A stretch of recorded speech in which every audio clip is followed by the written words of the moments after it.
Welcome to today's explainer. It took a really long time for this idea to finally click for me, but when it did, total game changer. I realized it's honestly one of the most important concepts in all of finance, and that is this. You are a complicated, totally emotional person, and you should probably stop trying to act like a coldly rational computer. So today, we're going to look at why aiming to be merely reasonable is vastly superior to being strictly rational, and why it actually gives you a much better chance of surviving in the long run. All right, let's just dive right in. And to do that, we're actually going to start with a totally bizarre medical mystery from the 19th century involving a psychiatrist named Julius Wagner Joreg. Now, he was a doctor dealing with patients suffering from severe neurosyphilis. At the time, this was a completely fatal diagnosis, literally a death sentence with absolutely no known treatment. But Wagner Joreg had this incredible knack for recognizing patterns, and he noticed something deeply strange happening in his ward.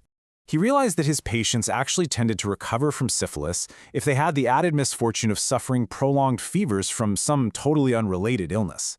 So he leaned on this hunch that had actually been around for centuries, that fevers play a crucial active role in helping the body fight infection. And from there, he jumped to a dangerously logical conclusion. He decided to trigger a fever intentionally to burn out the syphilis. After experimenting with terrifying things like typhoid and smallpox, he finally settled on injecting his patients with a weak strain of malaria. Why? Well, because the bone-rattling fevers of malaria could actually be cured a few days later with a drug called quinine. Now, as completely wild as intentionally giving someone malaria sounds, this dangerous malariotherapy actually worked. Wagner Joreg reported that a staggering 6 out of 10 syphilis patients treated with this method recovered. That's compared to just 3 in 10 who were left alone. For this wild, fever-inducing experiment, the guy actually won the Nobel Prize in Medicine in 1927. Obviously, thank goodness penicillin came along to make this obsolete, but he proved a vital point about how our bodies work. And you know what? Modern science absolutely backs this up. Fevers aren't just some accidental nuisance. They are literally a baked-in evolutionary defense mechanism. Heck, even the ancient Romans worshipped a goddess named Phoebus who protected people from fevers. Today, we have hard data showing that just a single 1-degree increase in your body temperature can slow the replication rate of some viruses by a factor of 200. Hospitals even actively try to educate parents nowadays that normal fevers are actually just turning on a child's immune system. But here's where it gets really interesting for us. Look at the massive disconnect between the hard science and our actual human behavior. Mathematically, or rationally, fevers are highly beneficial, and we should just grit our teeth and endure them to fight the infection faster, right? But that is entirely divorced from reality. Universally, fevers are seen as a bad thing. We pop Tylenol the very second we feel a shiver. Why? Because fevers hurt, and humans simply do not want to hurt. It may be perfectly rational to want a fever, but it is absolutely not reasonable to endure one when a tiny pill can just make the suffering stop. Section 1, Rational versus Reasonable in Personal Finance. So how does a 19th century fever treatment tie into your wallet? Well, this exact medical metaphor actually builds the absolute perfect foundation for how we should approach our own money.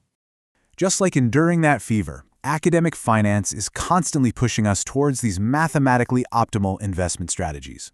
They always want the maximum return for the given risk. But out here in the real world, normal people are not optimizing for numbers on a screen. We're making decisions in conference rooms with coworkers we want to impress, or sitting at the kitchen table with a spouse we really don't want to let down. People don't actually want the mathematically optimal strategy.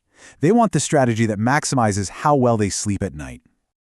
If you want to see the extreme, ridiculous end of rational finance, check out this fascinating study published in 2008 by a pair of Yale researchers. They seriously argued that young savers should supercharge their retirement accounts using a 2-to-1 margin. Basically, that means taking $2 of debt for every $1 of your own money to buy stocks, totally capitalizing on a young person's timeline to handle wild market roller coasters. Now on paper, the math on this strategy is totally bulletproof. The researchers calculated that even if you got completely wiped out, because a 50% market drop on a 2-to-1 margin leaves you with exactly $0, if you stuck with this leveraged plan, it mathematically resulted in expected retirement wealth that was 90% higher than traditional lifestyle funds. You just had to, calmly pick yourself up the day after losing your life savings and start doing it all over again. But, and this is a massive but, while this strategy mathematically yields 90% more wealth, it is 100% less reasonable. It's practically absurd.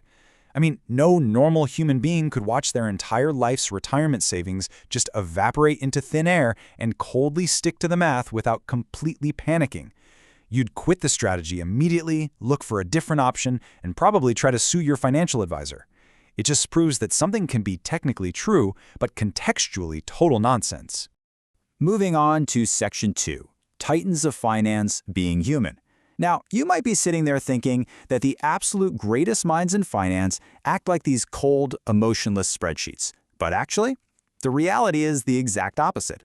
Take Harry Markovitz, for example. This guy literally won a Nobel Prize for inventing the mathematical formula for the trade-off between risk and return. He is the godfather of modern portfolio theory.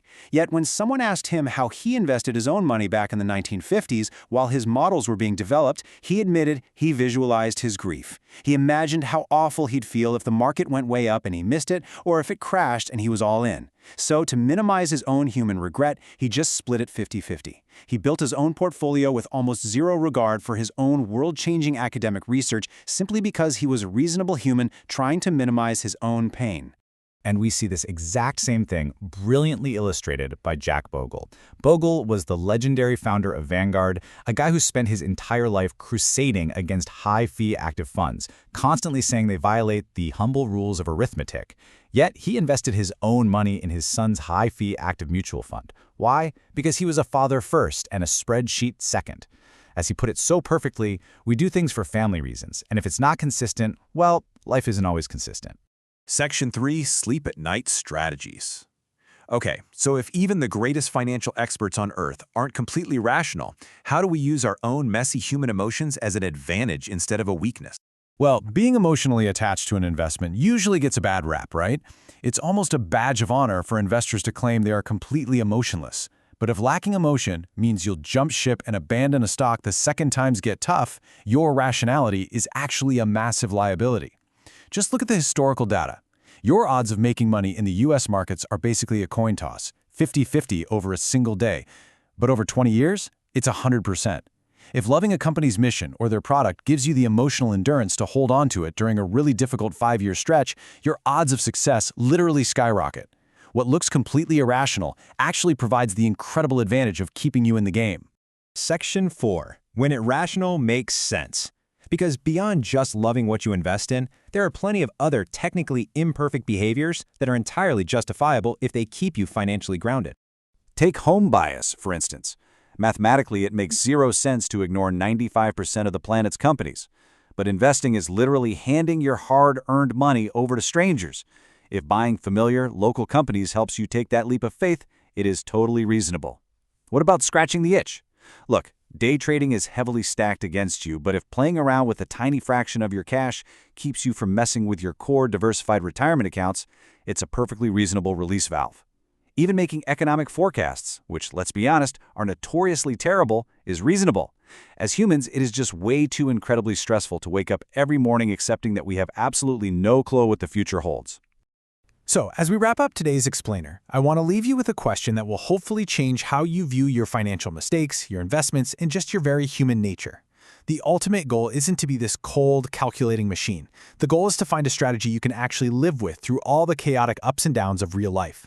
So will you keep exhausting yourself trying to be a mathematically perfect spreadsheet, or will you finally allow yourself the freedom to be a pretty reasonable human? Think about that the next time you check your portfolio. Thanks so much for joining me on this explainer, and I'll see you next time.